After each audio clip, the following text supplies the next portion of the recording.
ಕೆಲಸ ಮಾಡಿಲ್ಲ ಅನ್ನೋದಾದ್ರೂ ಕೂಡ ಉದಯನಿಧಿ ಆ ಭಾಗದಲ್ಲಿ ಒಂದು ಸಿನಿಮಾ ಹೀರೋ.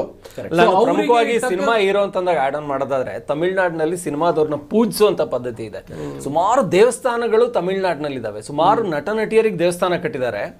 ಅದೇ ರೀತಿಯಲ್ಲಿ ನೋಡಿ, ಜಯಲಲಿತಾ ಬಂದ್ರೆ ದೂರದಿಂದ ಕಾಲಿಗೆ ಬೀಳ್ತಾ ಇದ್ರು, ಹತ್ರ ಕೂಡ ಹೋಗ್ತಾ ಇರಲಿಲ್ಲ. NGRಗೂ ಅದೇ ಇತ್ತು, ವಿಜಯ್ಗೂ ಕೂಡ ಅದೇ ಒಂಥರ ಭ್ರಮೆಯಲ್ಲಿ ಜನ ಈಗಲೂ ಅವ್ರನ್ನ ನೋಡಿದ್ದಾರೆ ಅಂತ ನನಗನ್ನಿಸ್ತಾ ಇದೆ. ವಿಜಯ್ ಈಗಲೂ ಕೂಡ ಅವ್ರನ್ನ ತುಂಬಾ ಕ್ವಶನ್ ಮಾಡ್ತಾ ಇಲ್ಲ, ಇನ್ನು ಟೈಮ್ ಇದೆ ಅವ್ರಿಗೆ ಪಿಕಪ್ ಆಗೋದಕ್ಕೆ. ಬಟ್ ಅವ್ರನ್ನೂ ಒಂಥರ ಈ ದೇವ್ರ ತರ ನೋಡಿ ಪೊಲಿಟಿಕ್ಸ್ ಅನ್ನ ಮಾಡೋದಾದ್ರೆ ಬಹುಶಃ ಅದು ತುಂಬಾ ದಿನ ನಡೆಯೋದಿಲ್ಲ. ಇವತ್ತಿನ ಜನ್ಸಿ ಜಮಾನದಲ್ಲಿ ಇವರಿಗೆ ಎದುರಾಗಿ ಇದ್ದಂತಹ ಉದಯನಿಧಿ ಸ್ಟಾಲಿನ್ ಹೇಳಿದ್ರು ಮೊದಲ ಅಧಿವೇಶನದಲ್ಲಿ, ನೀವು ಅಧಿಕಾರಕ್ಕೆ ರಾಜಕಾರಣಕ್ಕೆ ಮೊದಲು ಬಂದವರು, ನಾವು ಇವತ್ತು ವಿರೋಧ ಪಕ್ಷದಲ್ಲಿ ಕೂತಿರಬಹುದು, ನಾವು ಆಡಳಿತದಲ್ಲಿ ನಿಮ್ಗೆ ಸೀನಿಯರ್ ಅಂತ ಹೇಳಿದ್ರು ಅಂತ. ಕರೆಕ್ಟ್. ಅದೊಂದ್ರೆ ಆಡಳಿತ ನಡೆಸುವಾಗ ಈ ಮುಖ್ಯಮಂತ್ರಿ ಅಂತ ಹುದ್ದೆ ಇರೋದವನು ಬಹಳ ಗಂಭೀರವಾಗೂ ಇರಬೇಕಾಗುತ್ತೆ. ಕೆಲವು ಸರಿ ಈಗ ಮೊನ್ನೆ ತಾನೇ ಉದಯನಿಧಿ ಅವ್ರನ್ನ ಅರೆಸ್ಟ್ ಮಾಡಿದ್ರು. ಕೇಸ್ ಏನಪ್ಪಾ ಅಂತಂದ್ರೆ ನಟಿ ಅವರಿಗೆ ಏನೋ ಅವಹೇಳನಕಾರಿ ಮಾತಾಡಿದ್ರು ಅಂತ. ಅವಹೇಳನಕಾರಿ ಮಾತಾಡೋದು ತಪ್ಪು, ಅದನ್ನ ನಾನು ಖಂಡಿತವಾಗೂ ಅದನ್ನ ಒಪ್ಪೋದಕ್ಕೆ ಸಾಧ್ಯ ಇಲ್ಲ, ಅದನ್ನ ನಾನು ಖಂಡಿಸ್ತೇನೆ.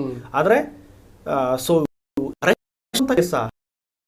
ನೋಡಿದ್ರೆ ಇಲ್ಲ, ಬೇಲೆ ಮೇಲೆ ಅವ್ರು ಹೊರಗೆ ಬಂದ್ರು ಸಂಜೆ ಹೊತ್ತಿಗೆ. ಅಂದ್ರೆ ಇದೇನ್ ತೋರಿಸುತ್ತೆ ಅಂದ್ರೆ ದೇಶದ ರಾಜಕಾರಣ ಮತ್ತೆ ಶುರುವಾಗಿದೆ ತಮಿಳ್ನಾಡಲ್ಲಿ ಅಂತಲ್ಲ, ಎಲ್ಲ ಕಡೆ ಸುಮಾರಷ್ಟು ಕಡೆ ದ್ವೇಷದ ರಾಜಕಾರಣ ಇದ್ದೇ ಇದೆ.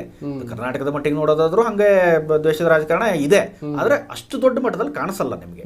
ಒಬ್ಬರು ಅರೆಸ್ಟ್ ಮಾಡೋ ರೇಂಜ್ಗೆ ಹೋಗೋಷ್ಟು ಅಥವಾ ಈ ಮಟ್ಟದಲ್ಲಿ ಕಾಣಿಸಲ್ಲ. ಆದ್ರೆ ತಮಿಳ್ನಾಡಲ್ಲಿ ಅದು ನಿಮ್ ಮೊನ್ನೆ ತಾನೇ ಗೋಚರ ಆಯ್ತು. ನಾವು ಅದನ್ನೇ ಮಾತಾಡ್ಕೊಂಡ್ವಿ. ಸೊ ಈ ತರ ಅರೆಸ್ಟ್ ಮಾಡುವಂತ ಪ್ರಕ್ರಿಯೆ ಬೇಕಿತ್ತ? ಮನೆ ಮುಂದೆ ಎಷ್ಟೋ ಜನ ಪೊಲೀಸ್ ಹೋಗಿ, ಏನ್ ಅವರು ವಿರೋಧ ಪಕ್ಷದ ನಾಯಕ, ಅವರು ಕೂಡ ಸಾಂವಿಧಾನಿಕ ಜವಾಬ್ದಾರಿಯನ್ನು ಹೊಂದಿರುವಂತವ್ರು, ಎಲ್ಲೂ ಕೂಡ ತಪ್ಪಿಸ್ಕೊಂಡು ಹೋಗಲ್ಲ. ಸೊ ನೀವು ಅಷ್ಟು ಏಕಾಏಕಿ ಅರೆಸ್ಟ್ ಮಾಡುವಂತ ಸಿಚುವೇಶನ್ ಇಲ್ಲ. ಅದೆಲ್ಲವೂ ಕೂಡ ಸಿನಿಮಾ ಮಾದರಿಯಲ್ಲೇ ಮಾಡ್ತಿದ್ದಾರೆ ಅಂತ.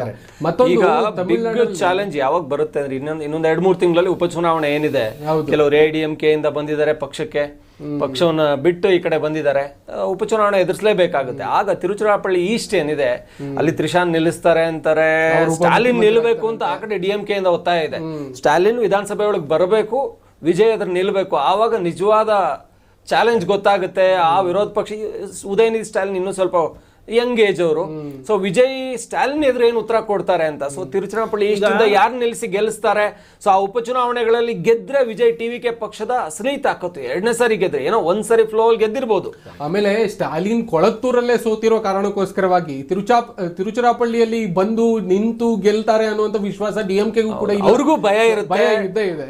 ಸೊ ಹಾಗಾಗಿ ಒಂದು ಆಡಳಿತ ಪಕ್ಷಕ್ಕೆ ಈ ಉಪಚುನಾವಣೆಗಳು ಒಂದು ಫೇವರ್ ಆಗಿ ಇದ್ದೇ ಇರುತ್ತೆ ಎಲ್ಲಾ ಸಂದರ್ಭದಲ್ಲೂ, ಎಲ್ಲಾ ರಾಜ್ಯಗಳಲ್ಲೂ. ಹಾಗಾಗಿ ತ್ರಿಶಾನ್ನ ನಿಲ್ಲಿಸುವಂತಹ ಸಾಧ್ಯತೆಗಳು ಹೆಚ್ಚಿದೆ ಅನ್ನುವಂಥ ಚರ್ಚೆ ಇದೆ. ಅದೇನೇ ಇರಲಿ, ಈ ತಮಿಳುನಾಡಲ್ಲಿ ಈ ದ್ರಾವಿಡ ಪಕ್ಷಗಳನ್ನ ಮೀರಿ ಒಂದು ಹೊಸ ಪಕ್ಷ ಬಂದಿದೆ ಅನ್ನುವ ಕಾರಣಕ್ಕೆ, ಆಮೇಲೆ ಇವರು ದ್ರಾವಿಡ ಅಸ್ಮಿತೆಯನ್ನು ಬಿಟ್ಟು ರಾಜಕಾರಣ ಮಾಡೋದಕ್ಕೆ ಸಾಧ್ಯನೇ ಇಲ್ಲ ಅಂತ ಬಿಜೆಪಿ ಆ ತರದೊಂದು ಪ್ರಯತ್ನ ಮಾಡೋದಕ್ಕೆ ಹೋಗಿ ಅಲ್ಲಿ ಸೋಲ್ತು.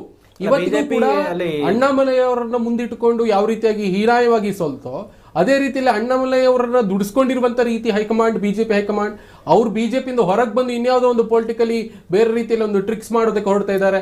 ಮುಂದಿನ ಚುನಾವಣೆಗೆ ವಿಜಯ್ ಎದುರಿಗೆ ಇನ್ನೊಂದು ದ್ರಾವಿಡ ಪಕ್ಷ ಹುಟ್ಟುತ್ತೆ, ಪ್ರಾದೇಶಿಕ ಪಕ್ಷ ಅನ್ನುವಂಥ ಚರ್ಚೆ. ಸೊ ಇದೆಲ್ಲವೂ ಕೂಡ ನೋಡಿ, ಪೆರಿಯಾರ್ನ ಬಿಟ್ಟು ತಮಿಳುನಾಡಲ್ಲಿ